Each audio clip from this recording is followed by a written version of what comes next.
Okay, we'll get started, everyone. Thank you for joining us and welcome to this webinar about evaluating public and community involvement. My name is Kasia Koroska. I'm the Public and Community Partnership Manager at the Specialist Centre for Public Health, delivered by Newcastle University and Partners, funded by the NIHR. We're going to introduce the speakers. We've got 3 speakers today, really informative presentations. I'm really excited to listen to our speakers today. So I'll introduce them both in turn, but just a little bit of housekeeping. Please do keep yourself on mute because it's we've got quite a lot of people here. We are recording the session so that people can catch up on it. So feel free to have your camera off. But if you are going to ask a question and join in any discussion, just if possible, do try and turn it on just so we can, that's just helpful around accessibility. Timings for today. So we're going to have, as I said, we've got 3 people speaking today and 2 presentations. We're going to have 2 presentations. There'll be time to ask questions after each presentation.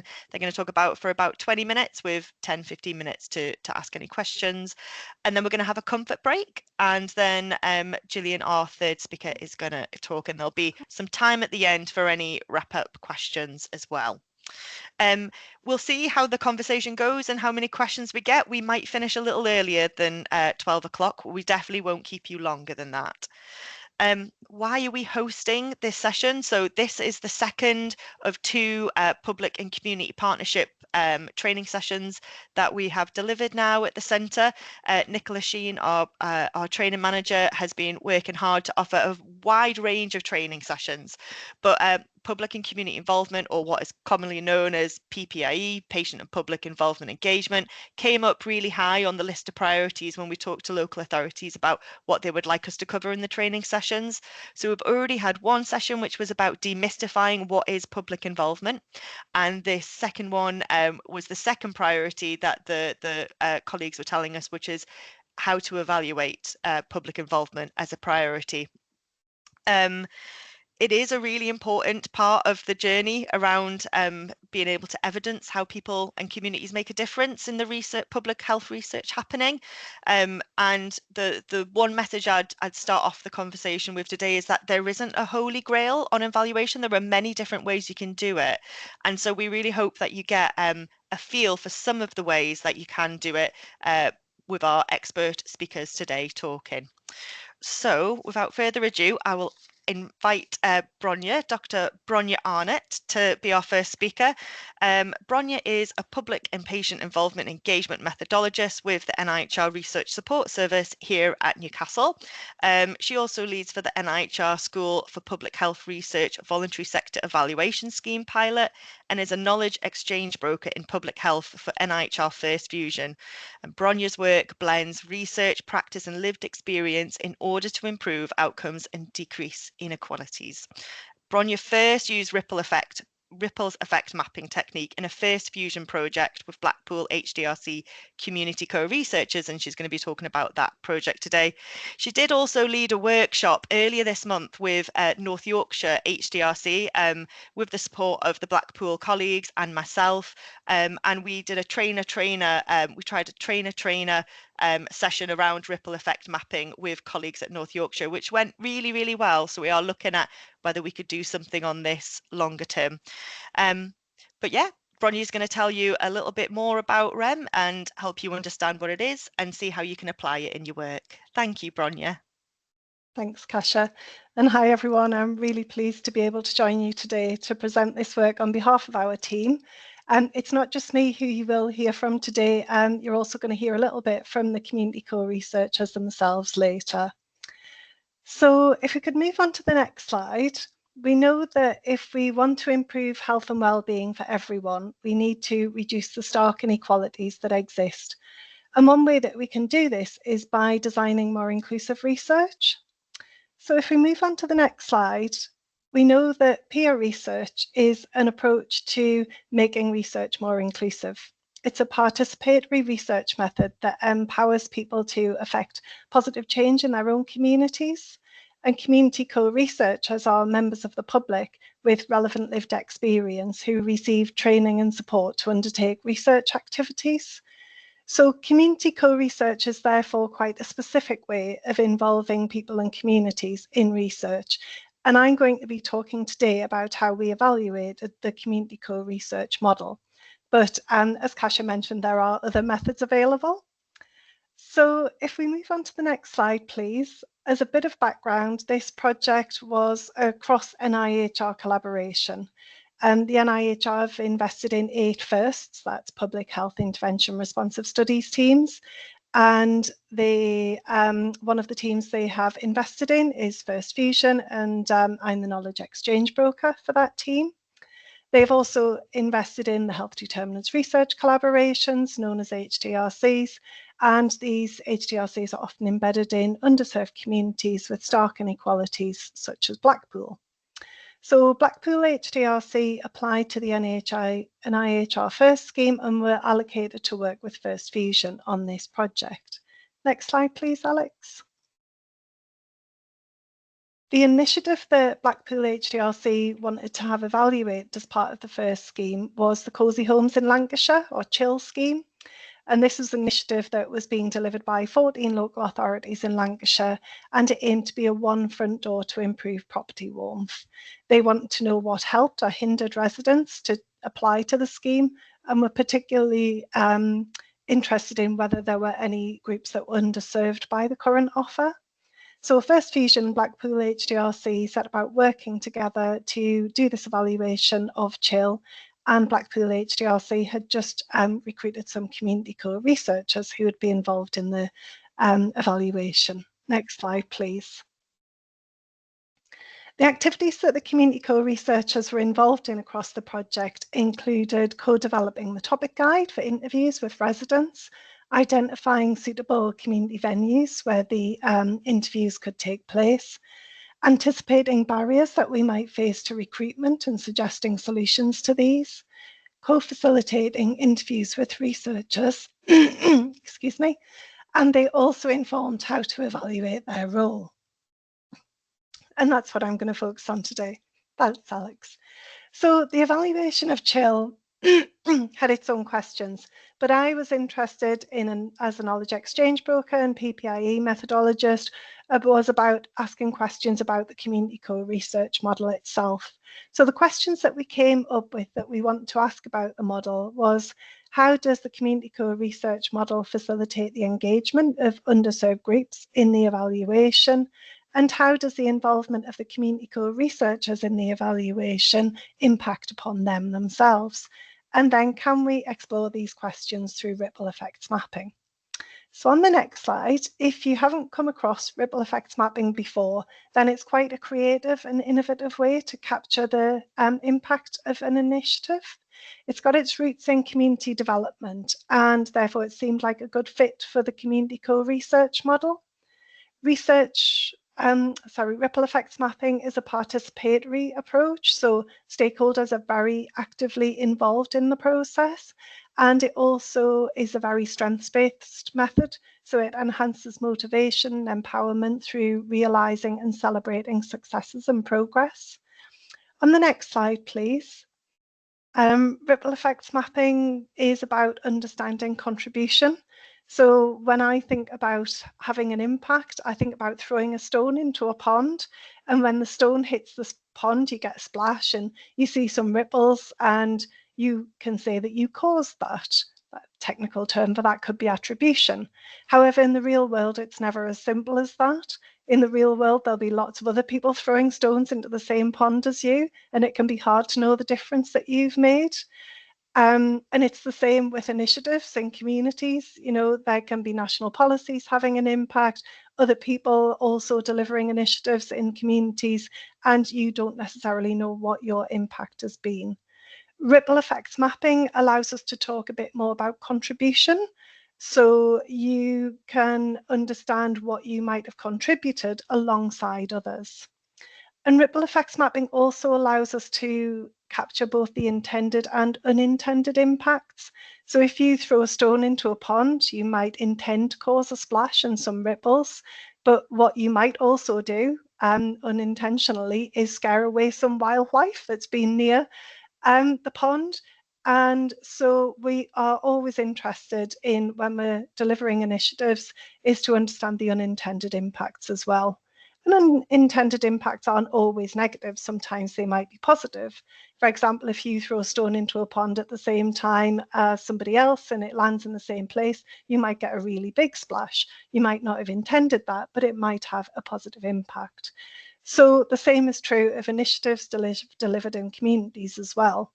And so it's important for us to understand both intended and unintended impacts, and whether those unintended impacts are positive or negative, which ripple effects mapping allows us to do.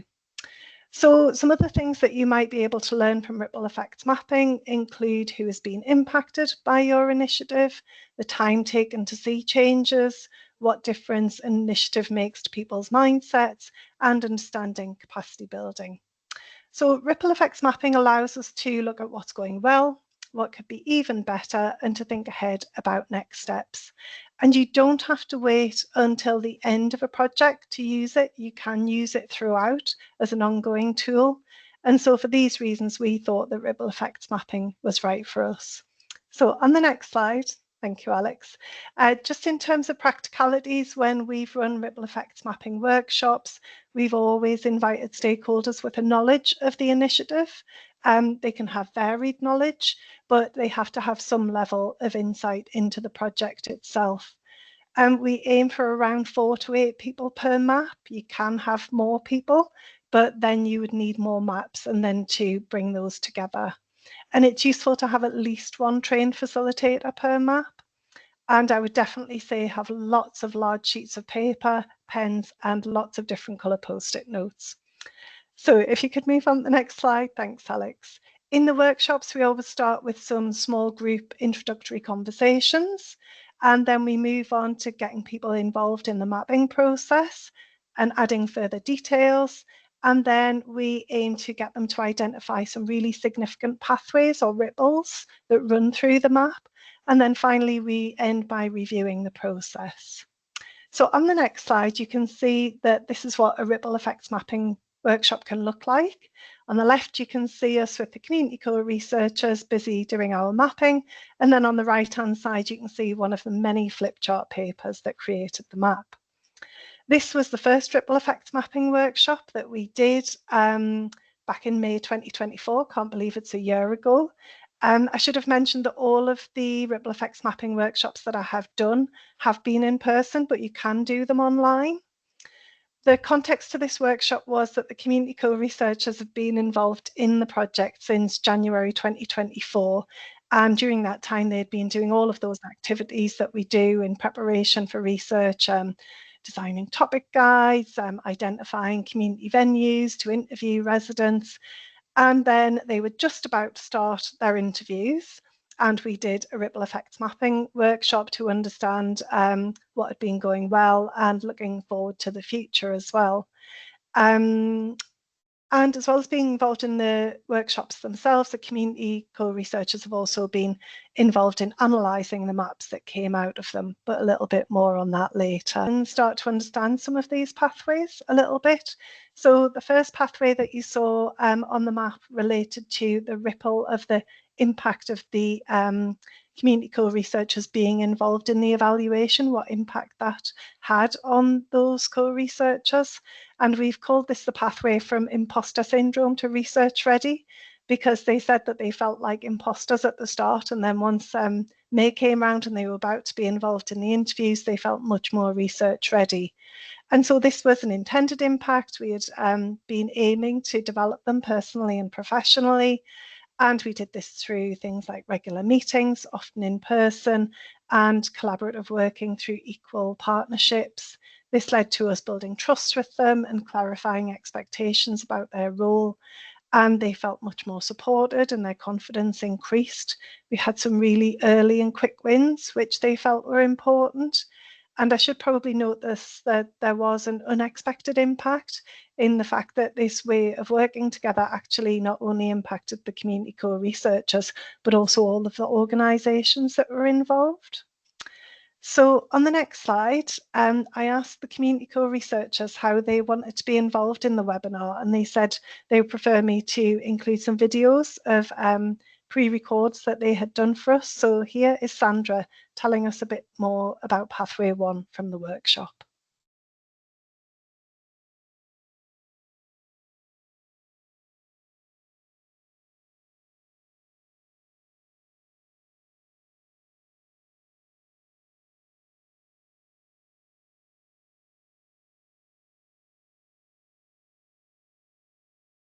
Thank you. And on the next slide, we can start to understand a bit more about Pathway 2.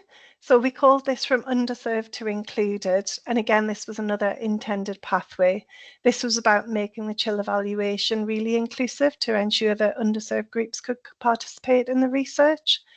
This was achieved by the community co-researchers applying both their lived experience and their growing research skills to the evaluation. And this was facilitated by that increased confidence that we just talked about, from them moving to feel like they were imposters to feeling like real researchers, a part of the team. And then their confidence grew even more because they were able to make the research more inclusive. So on the next slide, we're going to hear from another community co-researcher, Matt, to tell us a little bit more about this pathway.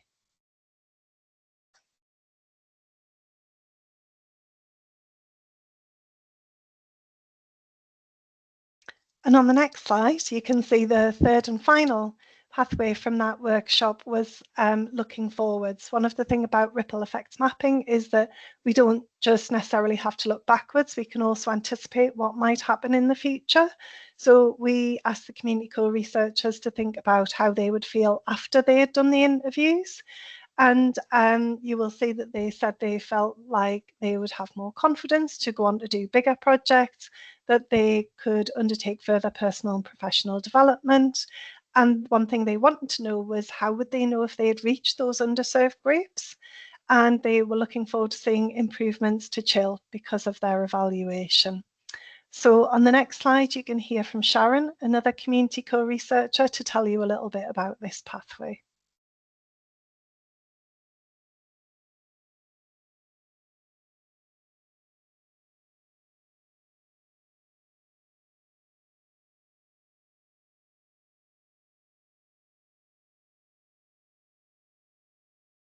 Great, thank you. So on the next slide, when we had done that workshop in May, as I said, the community co-researchers were about to go out into the community and do those interviews, and they were about to start on those research realities. And when we did another ripple effects mapping workshop in November 2024, what we found out is that they had really experienced the realities of research. In fact, they described it as a roller coaster. So what we learned is that there had been two loops in this roller coaster, or two ripples, or two pathways. One related to recruitment and research inclusion, and the other one related to that sort of imposter syndrome, again, rearing its ugly head. So what we found was there was momentum was a key theme in both of these pathways. I think if you can imagine the roller coaster sort of going up, that's what the community co-researchers have been doing when they had been preparing for those interviews, and they got right to the top and they were looking down, anticipating this journey. And then the roller coaster broke down, unfortunately, a bit, and they got stuck at the top. So what had happened was a member of the HDRC who they'd been working really closely with had moved to another role, and therefore they were waiting for somebody else to take on that role, and the communication broke down a little bit between the organisations that were involved. So I think they were stuck at the top of this roller coaster, wondering, what was going to happen next. And thankfully, we were able to re-establish that effective communication, get the roller coaster moving again, but it took some time and some momentum was lost. And then when they did get moving again, some of them said it was a little bit downhill from there. It didn't necessarily meet with their expectations. They did face some barriers to recruitment, And they also faced some highs as well. I will say that they did talk about lots of positive experiences of including people who they think may have been usually excluded from research. So it was a lot of ups and downs, and I'm sure lots of you who've been involved in research will recognise that. But at the end of the journey, they sort of looked back and could reflect on it and said that they thought there were things that if they hadn't felt that imposter syndrome earlier, they could have made changes that they think would have had a more significant impact. And what they have done now is applied that learning to other projects. So it's been a really useful experience. So on the next slide, you can see some photos since our second ripple effects mapping workshop in November. The community cores of researchers have still been really busy. They've been helping with the analysis of the maps, and they have also been involved in a lot of dissemination activities. As Kasia said, they've been helping to do a train the trainer session for an HDRC. They've had abstracts accepted for international conferences. They've given keynote presentations, mini ripple effects mapping workshops, been involved in peer research communities of practice, and they're now planning on writing a blog post about their experiences. And we're also hoping that they will help us to write up this work into publications. So on the next slide, I just want to conclude with saying there are many ways that you can evaluate the impact of your public and community engagement, and you need to choose what's right for you. Ripple effects mapping fit with the community core research model for us because it was participatory, it had its roots in community development, and allowed us to answer the questions that we wanted to ask. And the community core researchers were not able to only be involved in the workshops themselves, but they were also able to be involved in the analysis and the dissemination. And therefore, it was the best technique for us. But the key takeaway from me is that whatever method you decide to use, you've got to make sure that you do something, because we all need to learn from what's going well and how things could be even better. So I just want to say on the next slide, on behalf of everybody involved in the project, a huge thank you to everyone for all of your attention today. Thank you, Bronya. That was it was lovely, and it was lovely to hear as well from the from your contributors, your community researchers as well. Opening it up to questions now. We've got a little bit of time. You're getting lots of digital claps and hearts and things like that. I hope you can see them. Thanks. Has anyone got any questions for Bronya? Feel free to put your digital hand up so we know you, or pop your mic on.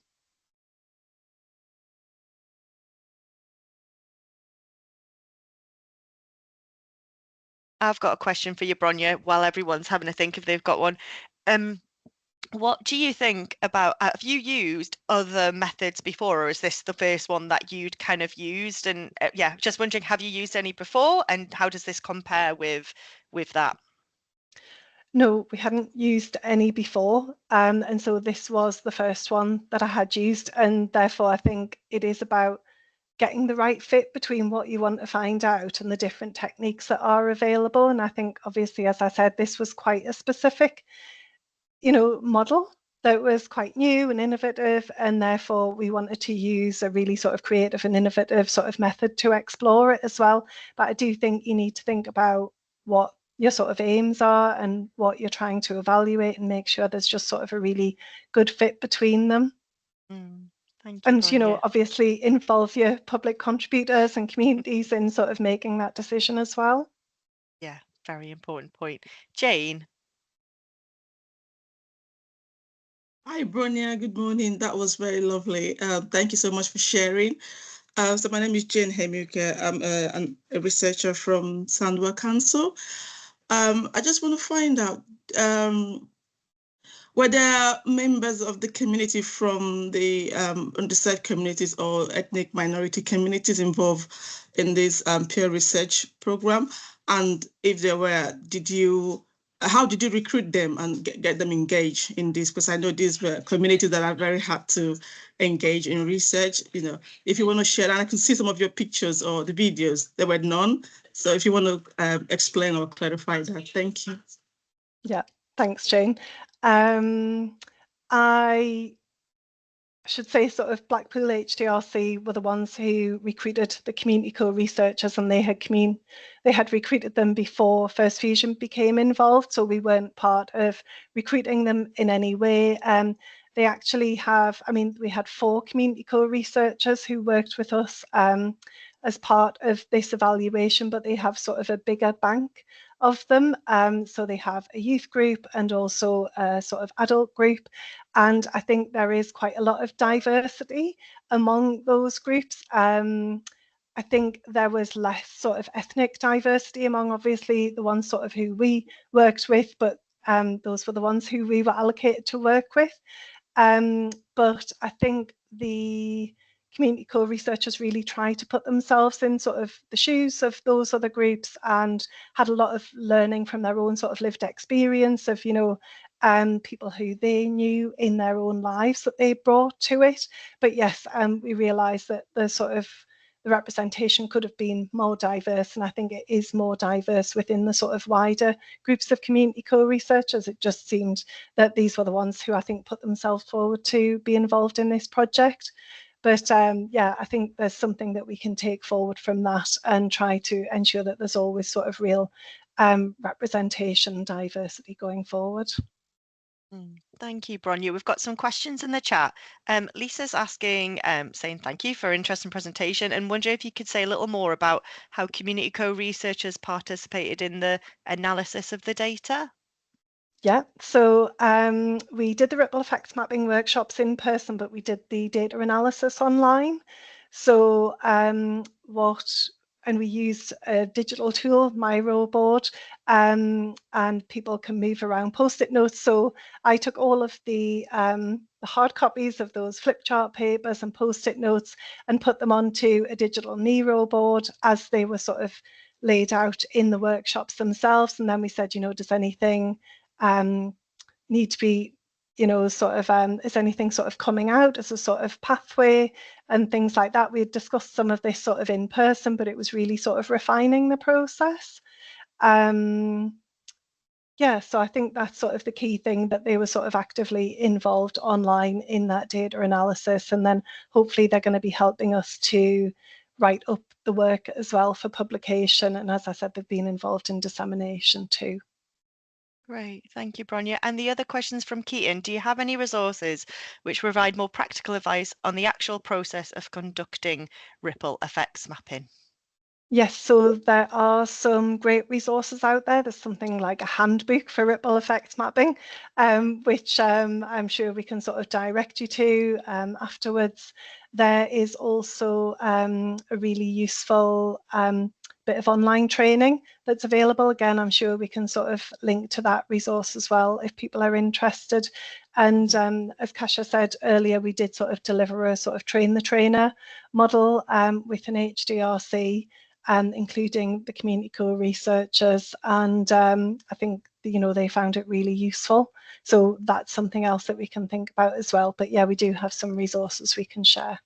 Yeah, definitely, Keaton. And I know you mentioned at a meeting we were at yesterday you were interested in that, so we'll definitely keep you and Mandy updated on that. We're thinking the autumn, but I definitely found it's all the practical things once you start doing it as well, isn't it? You know, having enough paper, having enough post-it notes, all of that. Yeah. There's a question from Victoria about did you generate any quantitative data from this work, or was it mainly qualitative, which is a word I never can say? I would say it was all qualitative. It is a sort of participatory qualitative technique, and so we didn't collect any sort of quantitative data at all. I don't know that Blackpool HDRC, for example, haven't collected anything more quantitative, but as far as, you know, because they've obviously got a wider group of community co-researchers, or 2 wider groups, but certainly this was sort of the qualitative, you know, perspective that we took. Mm-hmm. And then there's 2 more questions. Do you have any top tips for people undertaking it for the first time, and any links to practical aspects of ripple effect would be helpful? Oh, sorry. So any top tips, and also any drawbacks, any challenges you think that or like limitations ripple effect has? Yeah, so I think top tips is being careful about the number of people who you involve. So I think it's great to get diverse perspectives, but you need to be able to manage those perspectives as part of the ripple effects mapping workshop. If you have too many people, people can break off into subgroups anyway, and then you feel like you're missing sort of part of the conversation. So I think really be careful about how many people you involve and how many facilitators you have. You can have bigger groups, but then you'll need more facilitators and people who are trained to be able to sort of really make sure that you get the best out of the data. And obviously make sure you have lots of different colour pieces of paper. As I say, I haven't done it online, and I've done the sort of analysis online, but I haven't sort of done the workshop online. So I think it's really nice to sort of have people in person. And challenges, I guess, I just think sometimes there's so much data. So we obviously did about sort of 6 months of reflection at a time, and then sort of forward thinking by 3 months. And that's quite a lot of data, but we've managed to sort of bring it down to in sort of 2 or 3 important pathways for each thing, but you can end up with a lot of data, so you need to be careful. And just limitations, I guess, had you wanted more quantitative, insights, then ripple effects mapping can't really sort of deliver that for you. Thank you, Bronya. Nicholas, Emma is wondering, apologies, missed this. I don't think you have. Were there an incentive used? So were the other community co-researchers paid? They are paid. They're on a contract with Blackpool HDRC for a certain number of hours per week. So they were paid by the HDRC, not by FIRST. Okay. Great. Any more questions before we move on to our next speaker? No. Feel free to add any extra questions in the chat while we're going. If we don't have time to, we've got a little bit of time later for all 3 speakers to ask questions on. But thank you, Bronya. Thank you for that, and thank you from Blackpool HDRC, your community co-researchers, for agreeing to be in that recording as well. So over to Becky Clark now. Becky Clark is a research officer at Cumberland HDRC, where she's delivering training to upskill staff in the use of theory of change model. Becky's background is in the use of physical activity in outdoor environments as a way of rehabilitating and improving health outcomes. Becky will take us through her experience of using theory of change now and give some practical examples of its application in Cumberland's work. So over to you, Becky. Awesome. And thank you very much for that lovely introduction there, Kasia. So yeah, I'm Becky, and I'll just go through our application of using the theory of change for our HDRC. So next slide, please, Alex. So I just thought I'd just put some quick learning outcomes here today. So what we're going to do is just have a quick look through what theory of change is, its benefits, and how it can be used. We'll just go through understanding what each component of a theory of change is and how they logically connect. And finally, something that we're doing in our HDRC as well is understanding how a theory of change links to monitoring and evaluation as well. So next slide, please, Alex. So what is a theory of change? That's one of the main questions to ask and answer today. So a theory of change is a method to explain how a given intervention is expected to lead to specific outcomes or change, and that's based on causal analysis and available evidence to you. It also describes the strategies, actions, and resources that are required to achieve those outcomes, and assumptions, which, for example, are the outcomes, are implicit in a theory of change, but they should be tested out wherever possible and on a regular basis. Next slide, please, Alex. So the benefits to a theory of change is, well, there's a plethora of benefits to a theory of change. And one of the things that we're starting to find in our HDRC and over in Cumberland, we're starting to find a lot of organisations are wanting to adopt a theory of change now. And one of the things that we do as well in Cumberland HDRC is we do specific training on theory of change. So we do basic, intermediate and advanced training programs for the theory of change, and it's part of our training and capability framework, which is obviously open to our Cumberland Council staff and our community organisations, and also anybody who is interested really in Cumberland to attend our training. So all of these benefits link really nicely, for example, for a community organisation. So for instance, it can be used as a planning tool to, for example, develop a new intervention or service. It can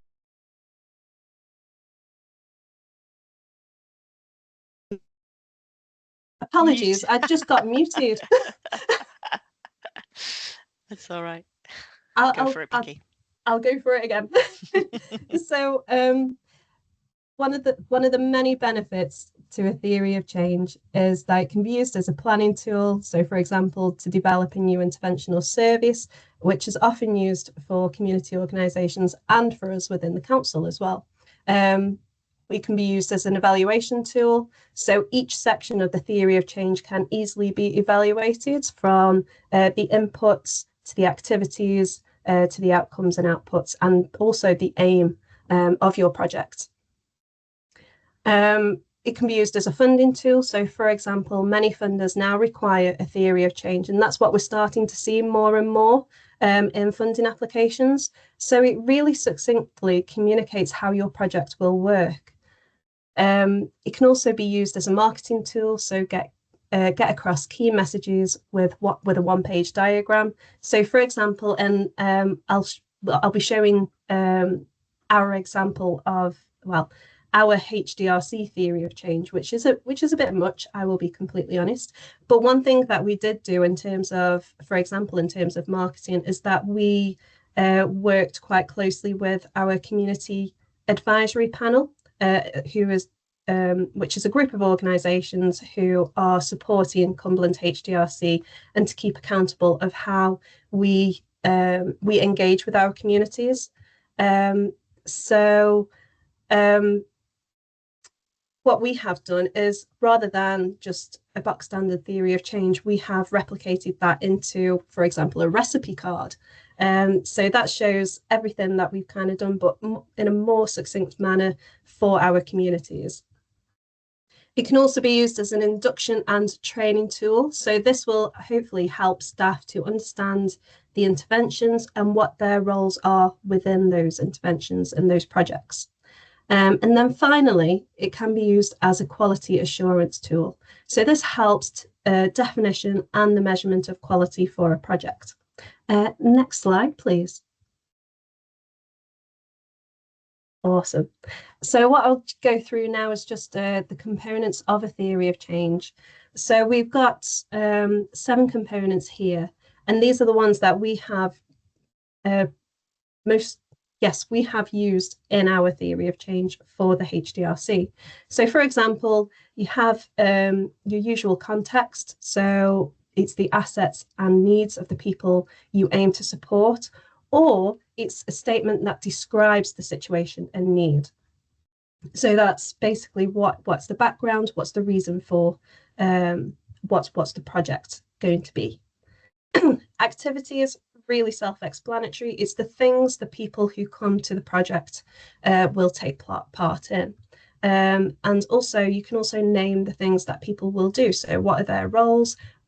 What are they bringing into the project? You've then got inputs. So this is everything that is needed to make the project work. So this is, for example, budget, people, resources, materials, support, for example. What are the, for example, external partners, internal partners, and stakeholders, and things like that. Fourth, we've then got our mechanisms of change. So these are going to be the ways you will develop the project, and that these ensure its success, and that they are the hallmarks of quality. So these are, for example, like descriptions of how the activities will be delivered. I always think of like the mechanisms for change as well, a little bit similar to like the principles for that project. So how are you going to make sure that it's going to be delivered in a quality way? We then have our outputs. So the things that have been delivered that you can count on. So for example, this is the number of sessions delivered. So a theory of change can be both quantitative and qualitative as well. And this will link in quite nicely to our monitoring and evaluation. We then have our outcomes. And these are the changes that happen for people as a result of taking part in the project, or statements of the changes that people will gain. So one thing that you could do in terms of personalizing your theory of change, you could have your short-term outcomes, medium-term outcomes, and long-term outcomes as well. So these are the things that will happen or take place as a result of that project. We then have our line of attribution, which links quite closely to our outcomes, and that refers to the idea that when people experience success or failure, they attribute the outcome to specific causes, and that ultimately influences our future motivations and behaviours to that project. And then finally, number 7, we do have our aims. So just the overall change your project hopes to achieve. So what is that overall aim? What do you aspire that project to achieve at the end of the day? Next slide, please, Alex. So as I mentioned, you did have forewarning that our theory of change for Cumberland HDRC is a little bit wordy, I admit. But one of the things that I would really like to say is that obviously Bronya spoke about how she facilitated the ripple effect mapping sessions.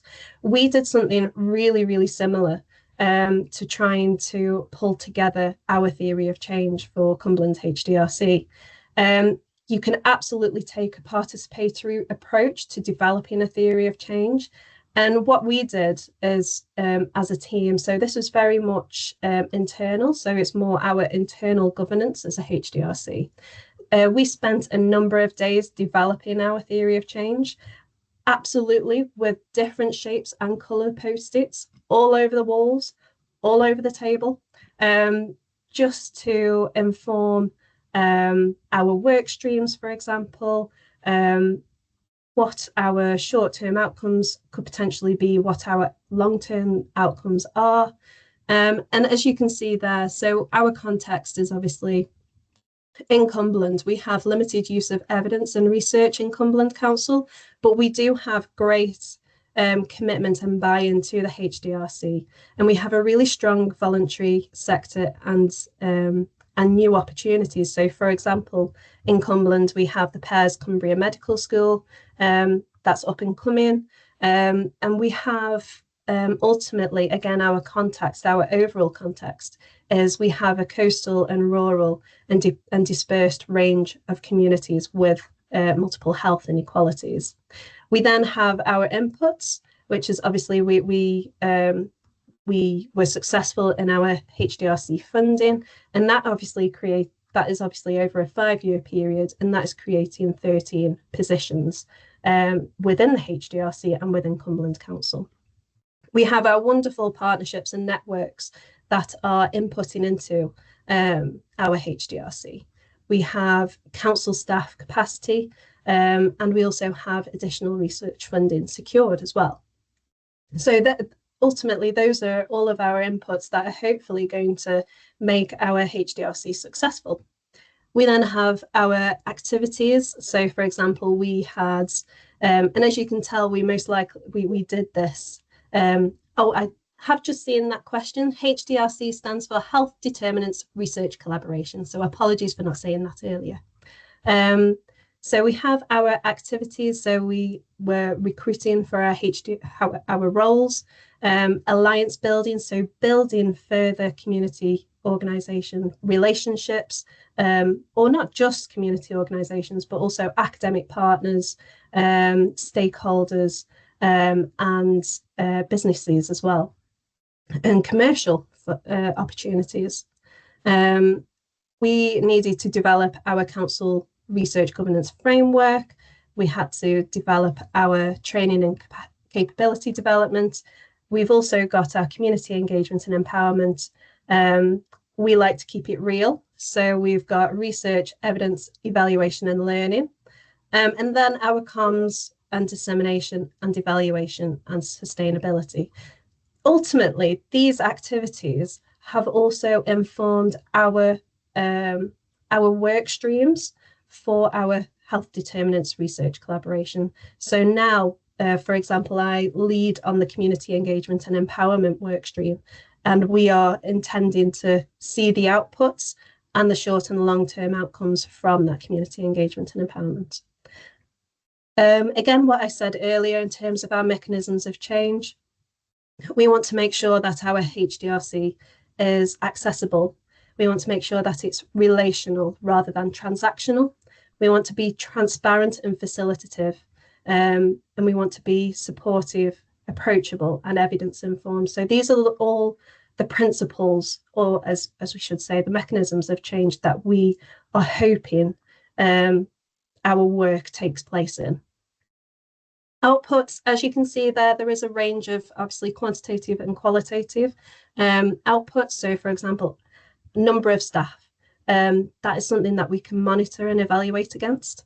We've got the number of partnerships and networks, again, that we can all evaluate and monitor against. And this is something that I'll link in quite nicely later on. We have, as we said, our short-term outcomes and long-term outcomes. And our aim ultimately as our HDRC is an evidence and research informed council who can enable health and wellbeing for all residents. So yeah, I did just see the other question. So REAL stands for, as I said, we like to keep it real. It stands for research, evidence, evaluation and learning. Next slide, please. So I know that it's very blurry, but I just wanted to share just a couple of other examples. So obviously you see ours, it's a little bit logical in terms of it being very vertical. We can see quite clearly what our inputs and outputs are. And these are, I've just got a couple of slides now just to show the different ways in which you can design and develop a theory of change. So this one has obviously got more of a linear aspect to it. Rather than going vertical, this one's gone horizontal.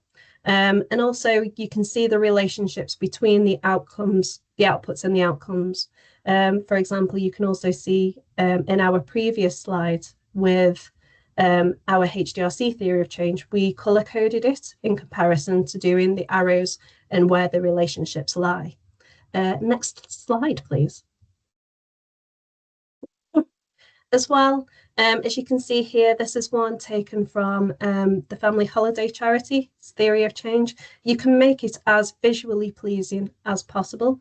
This is also showing a really nice journey into what the difference is that they hope to make, for example. So that is their ultimate aim in terms of what they want to achieve. And next slide, please. And there you go. So as I said, like these final two theory of changes, they really show that pathway in terms of where their starting point is, what they are putting into the machine, so to speak, and what that machine is then creating afterwards, and what that ultimate aim is as well. It's also great to also show impact in terms of what you are hoping to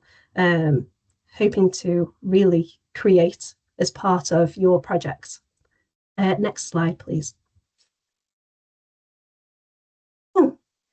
So I just wanted, so obviously as you go through developing your theory of change, I just want to put these questions to you in terms of As you are developing a theory of change, these are the kind of questions that you would want to ask yourself when designing and developing one. So, for example, how visually pleasing is it? So, for example, our internal HDRC theory of change, although it's very logical in the sense that it's quite clear cut and color coded to a certain extent, it is not as visually pleasing for, say, community organisations or our residents in Cumberland. So, as I said, what we did with that is we took our theory of change in our community engagement and empowerment team.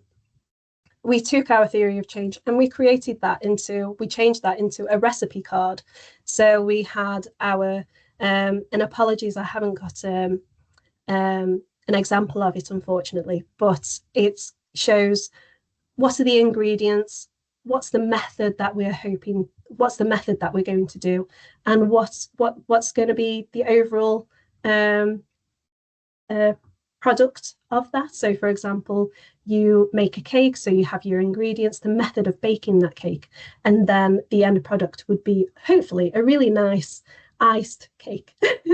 And that's one of the things that we really wanted to just show for our communities, something really easy to follow and hopefully achieve. So that all goes into how legible is it?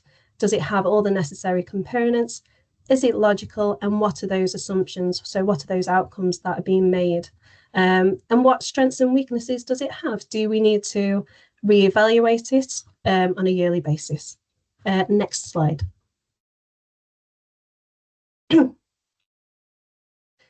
So there we go. So ultimately, I just wanted to say that a theory of change can exist at absolutely any level. So this is from overviews of a large and complex national organisation to really small scale projects.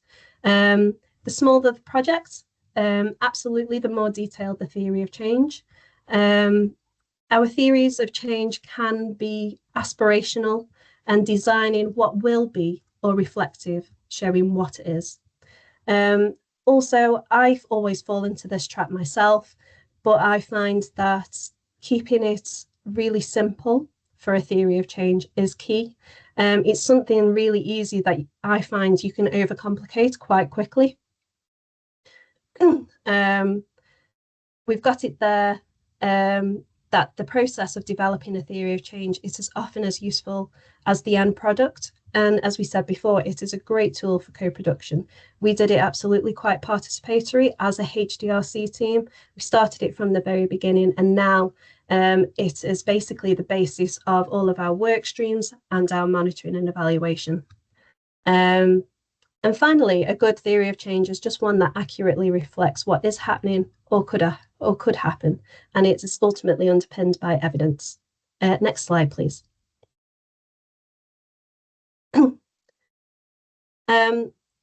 So just the role of evidence in developing our theories of change. So, for example, from that theory of change, what could you evidence? So, for example, that's the need for the project. So, for example, our Health Determinants Research Collaborative. What is the feasibility of the intervention and the likelihood of those activities leading to the outcomes that you have assumed? And what is the appropriateness of the outcome indicators and measures as well? So these are all things that we need to think about in terms of the evidence that you are collecting. What evidence could you use? So, for example, we've got, for example, our council or national data sets, for instance, to really drive home the argument for your project. You've got the review of relevant theories, for example, and also literature reviews as well. So it's similar problems or projects to what you are wanting to work on. We've also got intervention test results or pilot studies or feasibility studies that you could use to support your theory of change. And then finally, obviously, we've got interviews, focus groups and workshops that you could use to inform your theory of change as well. Next slide, please. So I just wanted to put here just a very quick Venn diagram in terms of where well, a very simple Venn diagram, might I add. So a theory of change is obviously what we are doing. Monitoring and evaluation, it's what we did. So have we achieved those outcomes in the theory of change? Next slide, please. So very similar to our theory of change, we've got our context, activities, inputs, outputs, outcomes, and aims. And all of these can be informed and become part of your monitoring and evaluation as well. So who came and what assets and needs did they have? What was delivered? Your input, so what was put into the project. So again, your budgets and resources. Your mechanisms for change, so was it high quality? Your observations, so feedbacks and forms. You've then got your outputs again, so how many things can you quantify? Your outcomes, so what changed for people as a result ultimately. So for example, you've got your outcome measures in these case studies there. And then finally, again, the aim is very similar to before. It's again, the overall change your project hopes to achieve. Next slide, please. And again, just the line of attribution, sorry, is just, it refers to the idea that when people experience success or failure, they attribute the outcome to specific causes. And that's obviously then can then influence future motivation and behavior. So that is something that is very causal. I just wanted to put here, again, it's a bit of a boring table, but it's something that we use as a HDRC to support our monitoring and evaluation plan. So everything from our theory of change, it's very much put into our evaluation plan. So for example, as you can see there, we've got our outputs, and then we have our activities, so recruitment, alliances, training, our community engagement and empowerment, our research and our comms. And we've very much just broken it down into our output indicator, our outcome indicator, what our data collection tool is, who holds that work, for example, so just your initials, for instance, and then storage, so where is it placed, and what analytical approach are you taking to support that? Next slide, please. There we go. I just want to say that that's the wrap up on the theory of change. I had to really condense down that slide deck for today. So it was a very brief overview of what we've done as a HDRC. But as you can see, it's something that you can really keep quite simple, but it's really easy to overcomplicate it. As I said, I am the perfect person to overcomplicate matters, but I try my best to just get back to basics at the end of the day.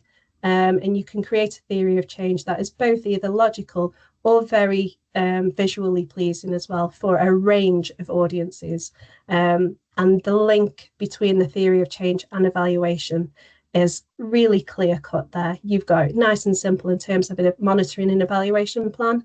And this is what we do as a HDRC on a monthly basis. We go back to our monitoring and evaluation plan and reevaluate where we're at, what we're doing, what we have collected or what we've done. So thank you very much for listening, everybody. Thank you. Oh, thank you, Becky. And thank you for doing a wonderful job of presenting and picking up questions as you go. I'm not sure I would have been as skilled to do that. So thank you very much. So you've already picked up some of the questions that people have, and you're getting lots of claps and stuff. But I'm going to put her on the spot. Keaton, would you be willing, because you've asked kind of a question and then a clarifying, would you want to take your mic up, put your mic on and ask that question? Yeah, I can. Thank you so much, Becky. That was a great presentation. I was just wanting to clarify how in using these theory of change models, you think about assumptions that you're making throughout them and how you record them within the theory of change or elsewhere, but also how you capture unintended consequences within kind of evaluating the activities that have been undertaken. No problem. I'll try my best to answer as best I can. I did mention to the team earlier, I am a poor man's theory of change person today. So our manager Kaz is the absolute star of the show in terms of theory of change. But I'll try my best to answer. So in terms of assumptions, I think it was very much the way that I think about it is obviously those outcomes are our assumptions, and how do they play, and how do they come out from those activities and the inputs of the theory of change, for example. So everything that we've done in terms of those outcomes have absolutely just been, well, if this is what's taking place, if this is the input and activity that we have needed to put into as part of our HDRC, this is ultimately potentially logically our outcomes. But what we're doing is we're doing almost like a realist evaluation. So in that respect, we are charting those outcomes as they come through. So for example, a lot of our outcomes are quantitative, so number of people who have been recruited to the HDRC team, the number of partnerships or relationships that have been built as a part of building the HDRC team and our wider networks, for example. And what we've done as part of that, they've almost been our KPIs almost. So those are our like key performance indicators in terms of the evaluation. And if something's not working in terms of the thought process behind realist evaluation, if it's not working, we stop it there, I suppose, to a certain extent. We obviously detail what has gone right and what's gone wrong, and what can we do to change that or improve the outcome for that. I hope that's answered your question to a certain extent. We could always, if that Becky did, but we can always follow it up as well. If Yeah. Keaton, if you want to ask more details, maybe we could put you in touch with Kaz and Becky as well. Yeah. There's a question here from, I think it's Tamsin. I hope I've pronounced your name right. In terms of outcome documents, do you create multiple versions to accommodate different audiences, audience bases, or of assumptions of knowledge or language? And I think that probably links a bit to a question, if I could be so cheeky to ask. Having worked in charities, I know social kind of like benefit is something, and they use theory of change a lot, but I was wondering for like your public contributors, was there any challenges of getting it so it's accessible in a language or that they could understand the theory of change? How did that go? Well, a lot of what we're creating at the moment is obviously very dry documents. I want to say so. For example, we've recently created a research methodology as part of our health determinants research collaboration. So what are our steps?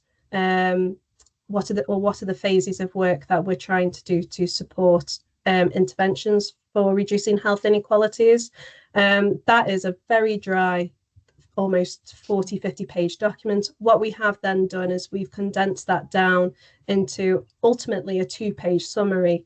That is very much still an internal document, but that is going to our councillors or our council members, for example.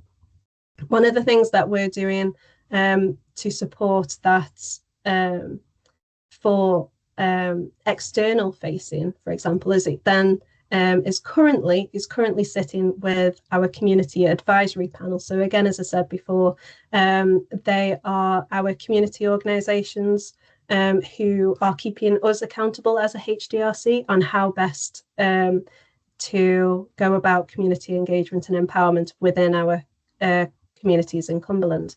So everything that we create and want to do that is externally facing, it goes through our CAP. So we have a couple of public contributors on that.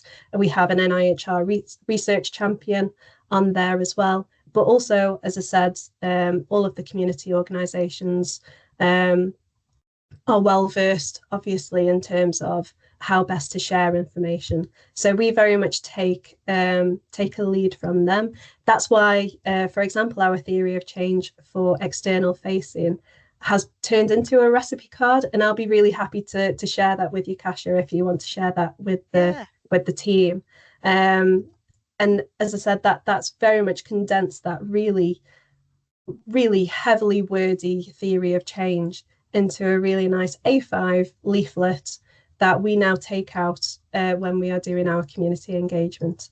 And one of the things that obviously that we don't have just yet at the moment is obviously our community co-researchers. So very similar to Blackpool, we're wanting to recruit community co-researchers to support research projects.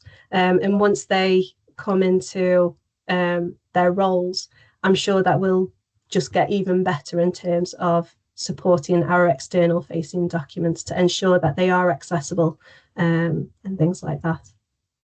Okay, great. Thank you. There are a few more questions on the comparisons with the logic model, and a question from Katie on HDRCs. And there was a question even before that. So what we're going to do is let's have our break, give everyone a comfort break now, and we'll make sure that we answer some of those questions after Gillian's.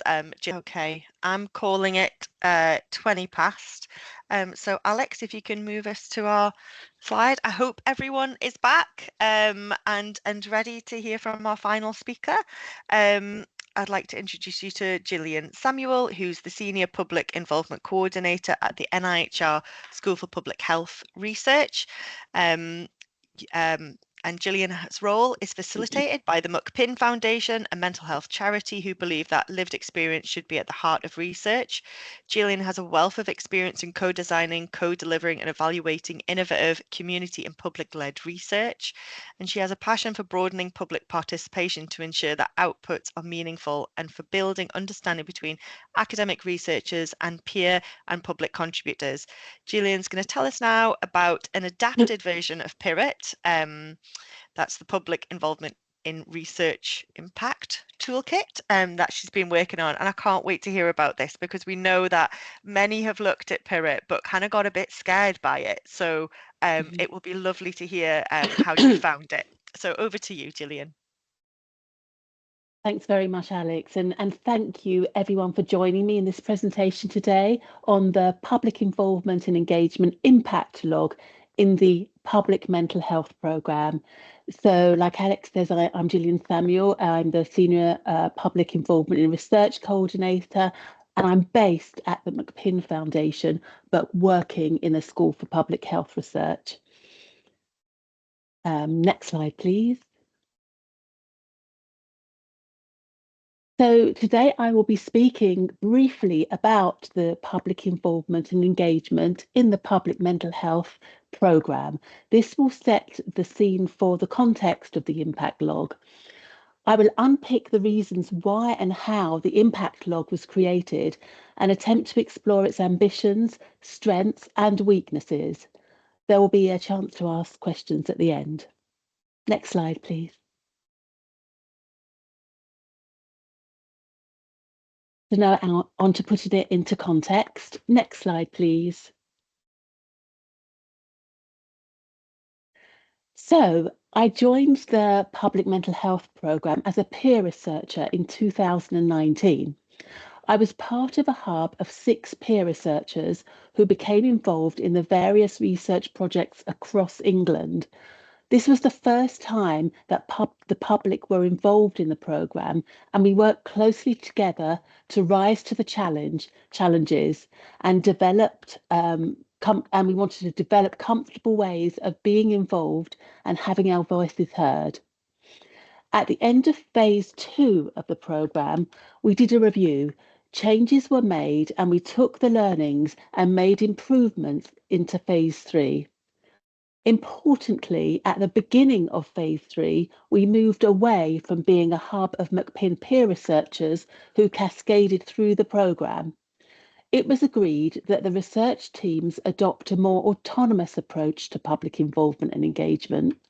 They would now be responsible for their own and, where relevant, peer researcher recruitment.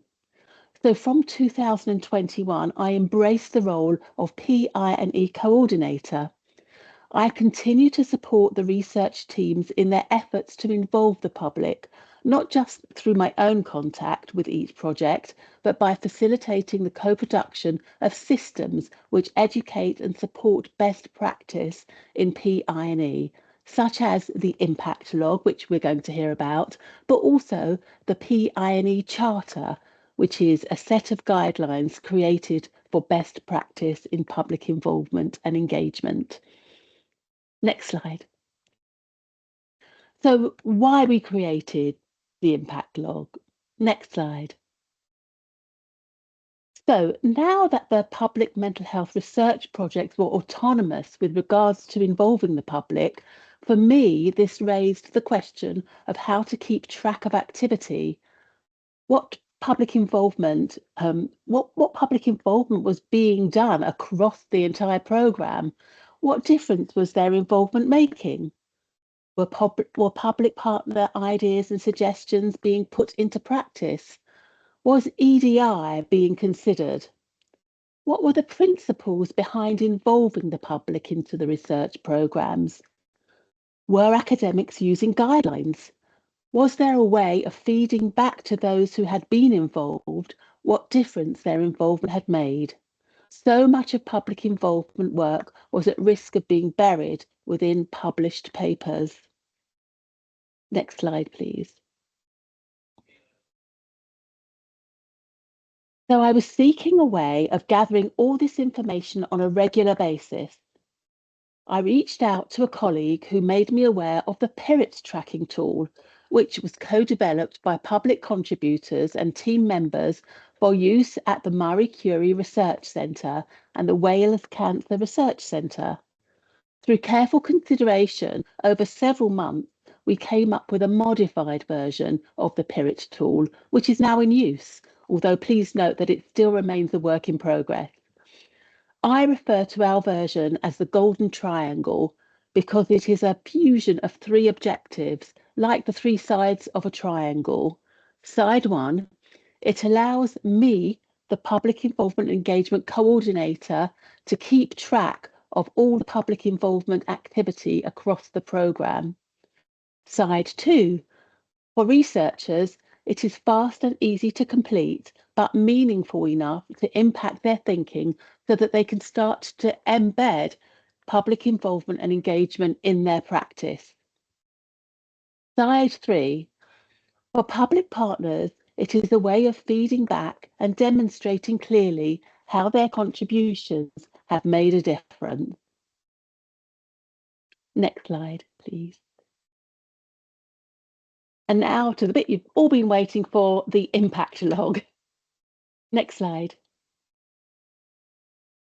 So the impact log is a simple spreadsheet which is made available to all public mental health projects on SharePoint. Through the life of the project, which can be 2-3 years, public partners, either as individuals or groups, add meaningful content and insights to our work.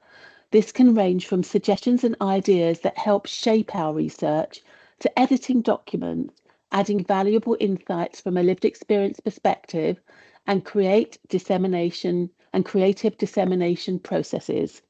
Starting on the left of the spreadsheet, it asks us to enter the date and task involved, for example, an advisory group meeting. Moving across, it then asks us to add brief notes of the ideas put forward by the public partners at this meeting. What action is to be taken to implement these ideas and what impact it has on the project as it develops. It allows us to note our reflections on the equality, diversity and inclusion of the people attending that particular group. The latest addition to the impact log has been a column, and you'll see it in the blue text moving towards the right of the spreadsheet. And this column, when clicked, provides a direct link to the Public Involvement and Engagement Charter so that the researchers can identify which of the 12 key points of the Charter reflects their public involvement activity. For example, a meeting with a church group and people at an African and Caribbean hair salon discussed terminology and understanding concepts of a funding proposal. This discussion used two of the key points of the Charter, namely communication and diversity and inclusion. Finally, the impact log allows team members to enter the number of partners involved in each activity, plus the time in hours that public partners contribute to the work, automatically adding up and offering a running total across the life of the project. So why is gathering all of this information important? Well, in a simple spreadsheet, over time, it captures public involvement and engagement work that is actually being done, important work that may otherwise be forgotten about or lost. It ensures that public partners' ideas and opinions are embedded into the work. It helps us think about and understand how voices of the public shape our work. And it helps us reflect on diversity of voices, thus enabling us to develop further in practice. Importantly, it's a way of evidencing to the public that their voices have made a difference to the research. The impact log content can be easily referred to and used for SPHR report content, blogs, website material, vignettes, case studies, and other ways that we can or may need to showcase public involvement and engagement in our work. Next slide. So, 18 months on, there are now strong signs of public involvement and engagement becoming embedded in thinking. For example, reminders to use the impact log are now being sent from public mental health admin workers and the senior team, and not just me, to the research project leads. Teams are being asked to include public involvement and engagement, use of the charter and impact log in all of their presentations. And of course, they'll have all this information to refer back to and to lift to add to their presentations very easily. The overall ambitions are that public involvement and engagement becomes fully embedded in academic thinking and therefore practice. That public involvement and engagement becomes a thread which runs through public mental health research practice. I aim to allocate more time to promote and oversee the use of the impact log, ensuring that the content truly reflects the key points of the Charter. Next slide, please. So what are the pros and cons of the impact log? Next slide, please. There are many advantages to keeping the impact log, many of which have already been mentioned. Others to note are the fact that through its use, we now have a unified way across the programme of capturing public involvement and activity and its impact. It can also be a format that is shared across different programmes. Indeed, it was a member of a public mental health research team who had been using this impact log and who brought it to the attention of the Research Support Service for the purpose of sharing at this presentation. Next slide. So how do we encourage and ensure researchers complete the impact log? Well, this is slowly happening and definitely a work in progress. Some research teams show willingness, whereas others less so. How do we embed the impact log in their practice so that they think impact log? Again, this takes time and we need to be mindful that researchers have deadlines for their work. So somehow the impact log may be perceived as low priority. We need to get project leads on board at the beginning of their studies so they're set up to capture their public involvement right from the onset. We need to build an impact log training that can be delivered as new people enter the programme. This may include early career researchers and summer interns. Next slide, please. So if you would like a copy of the impact log, then do please contact me. My details are available on the next slide, But in addition, please feel free to use the 2 QR codes on this screen to access the Public Involvement and Engagement Charter, and also to register for the Public Mental Health Network and receive newsletters if that's something that you're interested in. So thank you for listening to this presentation, and I'm happy to answer questions. Lovely. Thank you, Gillian. Thanks for all that. It's lovely to see how much work has been put into that. Has anyone got any questions for Gillian? Susan. Hello, Suzanne. Gillian. Hello, Hey. it's Susan Sangera here from Leicestershire County Council. Hi. That was a great tool. I really, really like the whole kind of concept of capturing lived experience and talking to people about really meaningful and purposeful experiences that people do go through within the mental health systems. But I think I was particularly interested, to be honest, in the EDI area. More so because there are a lot of seldom heard communities out there. And I know for a fact with local authorities, one of the issues that we always find is with, say, for example, in the area that I work in within adult social care, is capturing the equalities data, the reporting and the monitoring aspects. Because you really need to understand your local demographics to really get a feel of whether, involvement, public involvement is transparent or consistent, should I say, with your local demographics. So I think that's one of the things that I just wanted to share, really, and get your kind of perspective on that, please. Thank you. Yeah, thanks very much for raising that really important point. And what this spreadsheet, what this impact log does is it raises awareness for the researchers to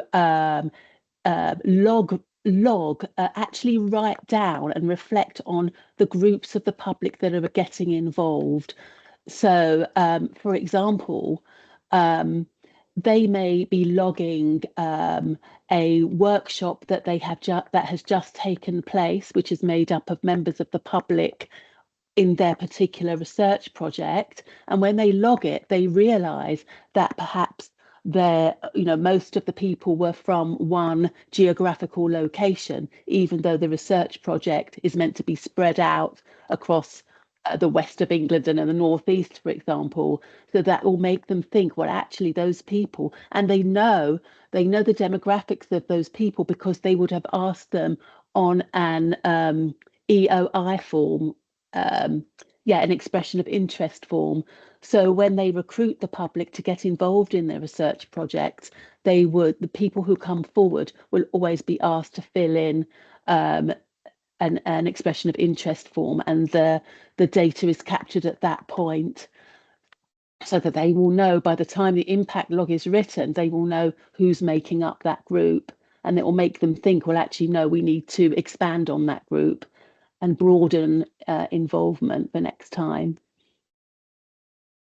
Thank you, Gillian. We've got some other questions. Have you had people as part of the research programme that may not be so literate or able to complete an Excel sheet? How have you been able to overcome that at all? I may not have made this so clear, but the public partners do not fill in the impact log. It's the people, the researchers.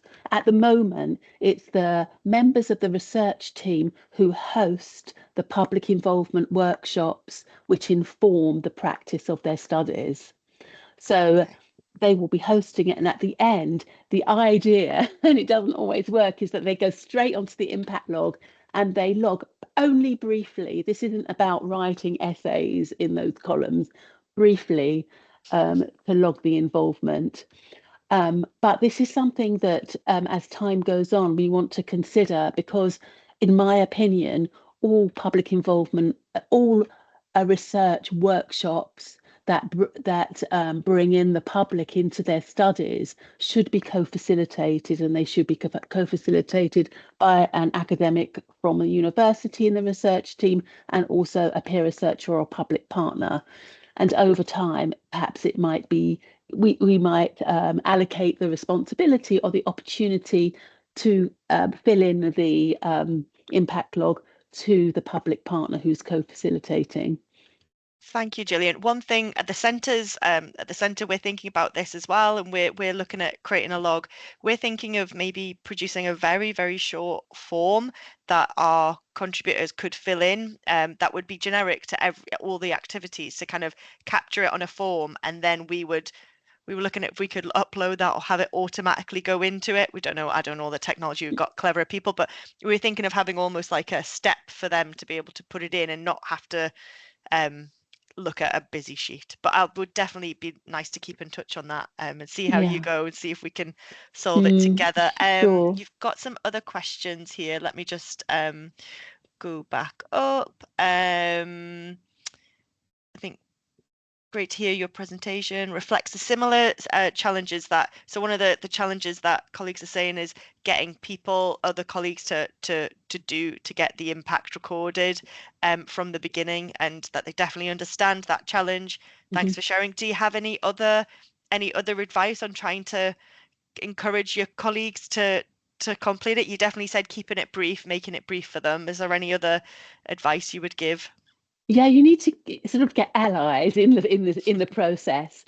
So I suppose, if I'm honest, it's the senior team, the senior public mental health team, because they've endorsed it, they really like it. Then if they promote it, then it's more likely that the project leads will adopt it and ensure that the members of their research teams fill it in.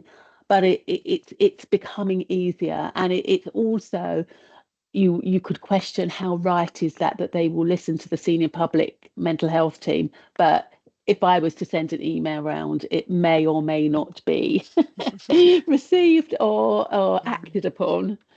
Yeah, So that's sometimes it's just the reality. yeah.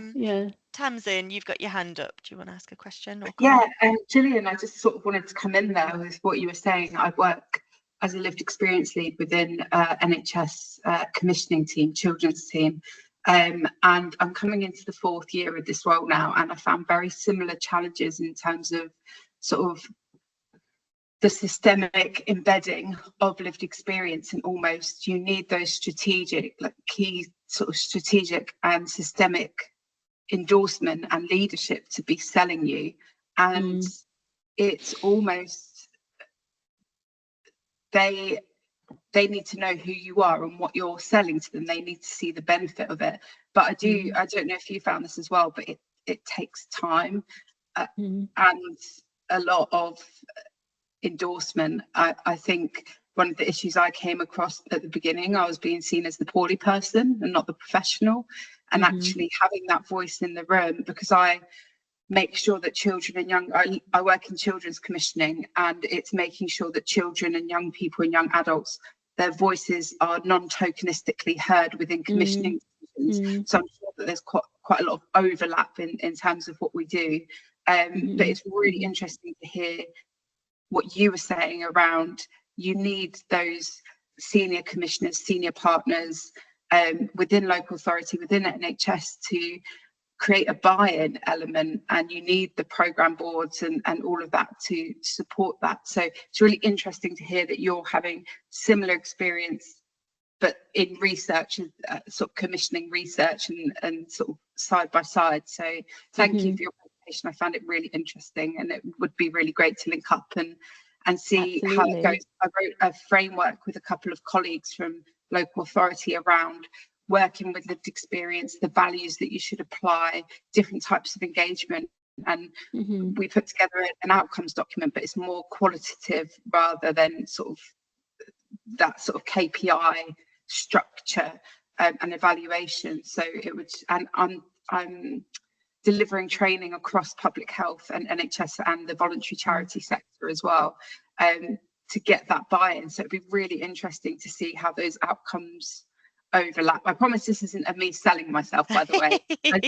I'm trying to explain where I'm coming from in terms of my work is very similar to yours, and it would just be really interesting to understand the challenges. And I guess I'm asking as well is, how long did it take before people really bought into what you do and what you are continuing to do?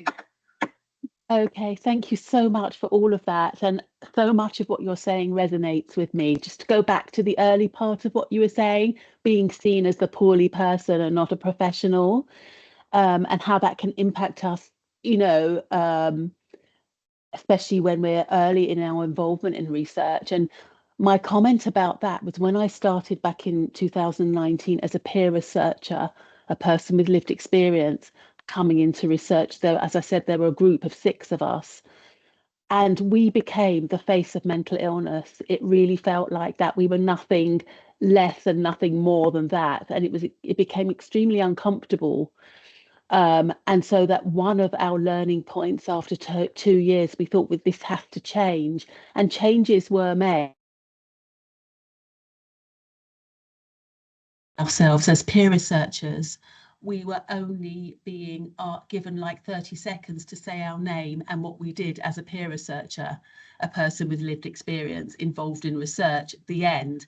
But in fact, when we were given a little bit more time, people started to realise that we weren't just peer researchers, we were educated, we have families, we have interests, we are so much more than being a peer researcher. And so one of the big learning points going forwards was we are always given a bit more time to introduce ourselves at meetings and give more of a background of ourselves, and not what we're just doing in the programme. I wanted to say that really resonated with me. I was just going to say around the tokenism of it as well, if setting up a patient experience team or a feedback mechanism, and it becomes almost like a tick in that key performance indicator and saying, yes, we do listen, but it's having that outcome of like, but what has it actually achieved? Because then you end up over engaging a population, but also being mindful of the fact that yes, you're there in a professional capacity, but there's a vulnerability around exposing yourself and lived experience, and sometimes that's not appreciated, and you don't want the burnout around that as well when you're not being appreciated and you're not being listened to, especially when you're advocating for more than just you and your lived experience. You're advocating for the lived experience of whole populations, and when you've got that emotional buy-in because you were that or are that person experiencing it, big conversation. But it's thank you, Tamsin. Thank you.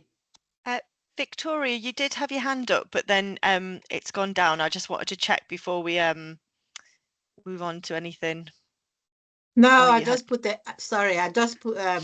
agree with what Tanzim said as well. And I earlier, before we broke off for comfort break, about how we quantify this work, because we can produce the case studies, we can say how great this work is, unless we're able to demonstrate to our senior leaders who hold the purse strings in terms of maintaining and sustaining this work and actually demonstrating the impact on all the things that when Bonnie started, she said we want to reduce the health inequalities, we want to improve health and well-being.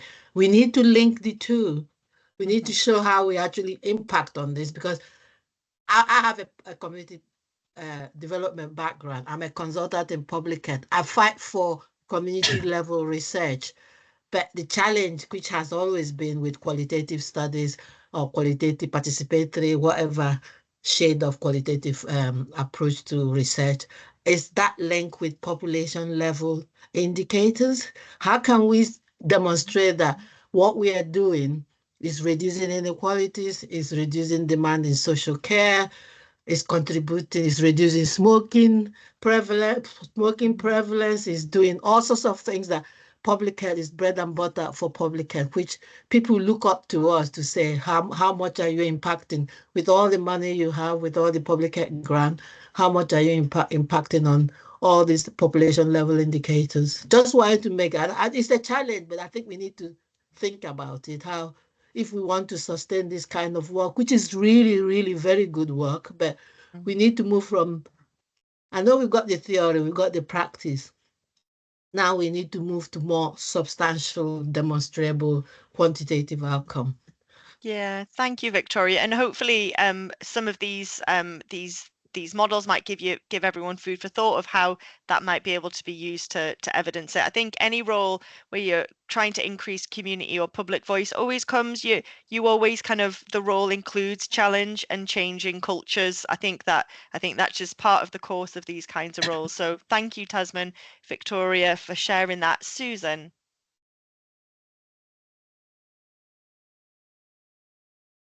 Susan, are you there?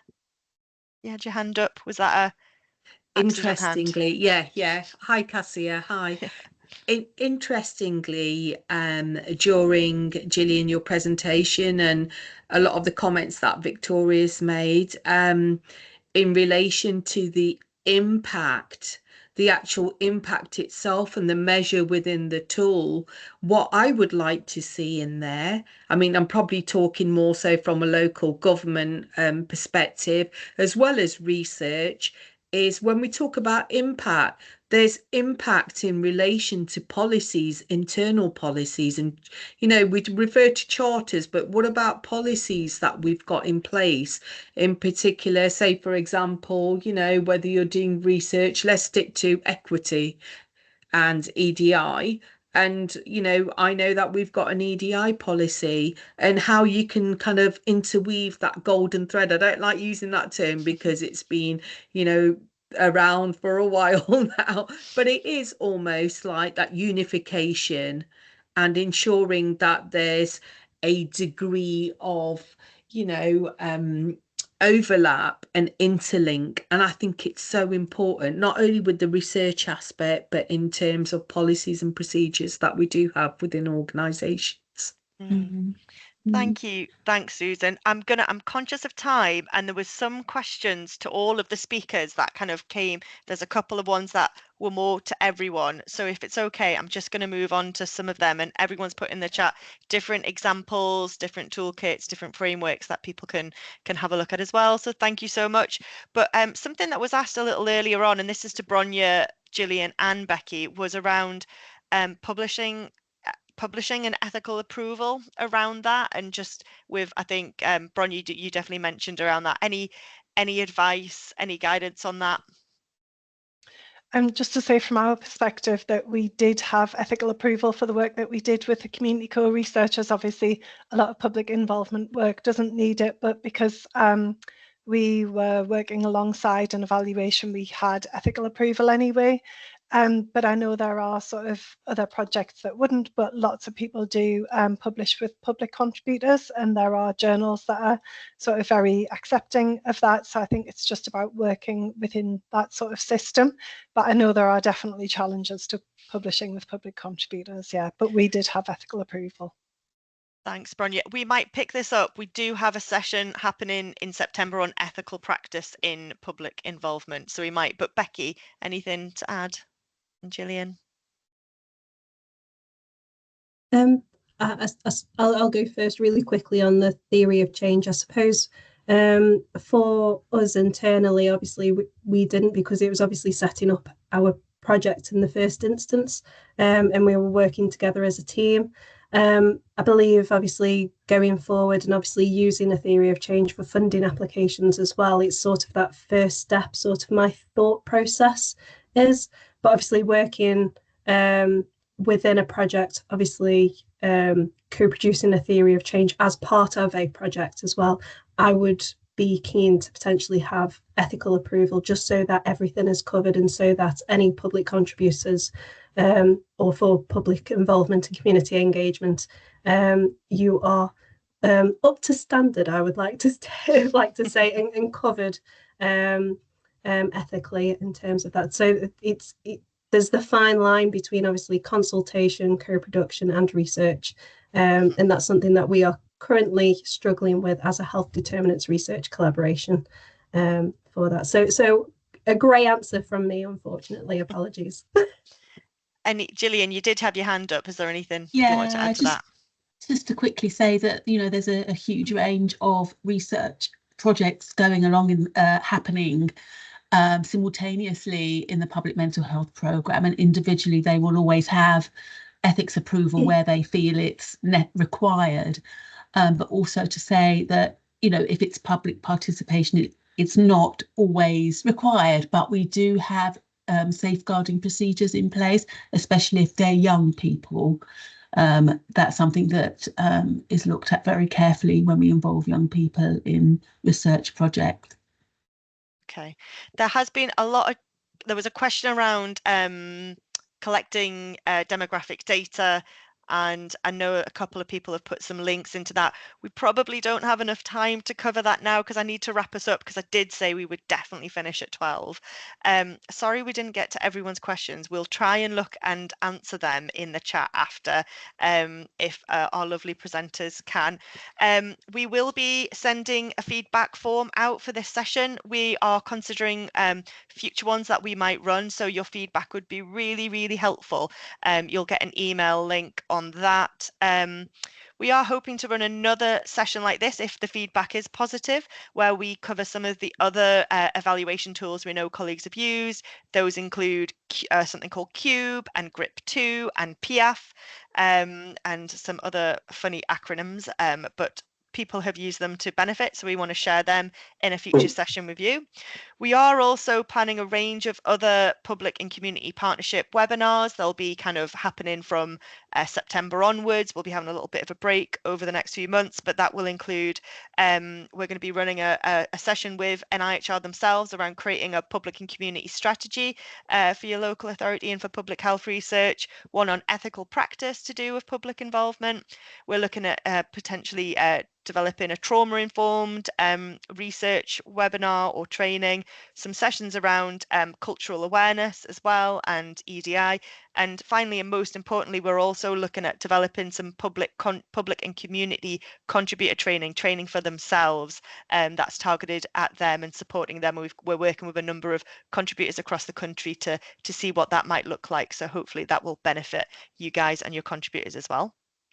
Nicola has just put in a link to all of the training that is available and the webinars, both you'll see the ones that you can still sign up to that are planned, but there are catch-ups. So each one you'll be able to click the link and be able to listen into the recordings. Finally, a massive thank you to Bronya, Becky and Gillian for sharing so generously today and sharing all the highs and lows of trying to evaluate public and community involvement. Thank you so much for your time. And also just quickly, thank you to Alex for making sure all the IT worked, and to Nicola for making sure these kind of sessions can be, that they can happen. There's 3 minutes to go. I hope that means you can all get your lunch a little bit quicker.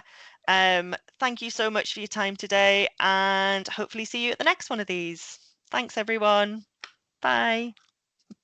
Thank you. Thank you. Bye-bye. Thank you. Bye.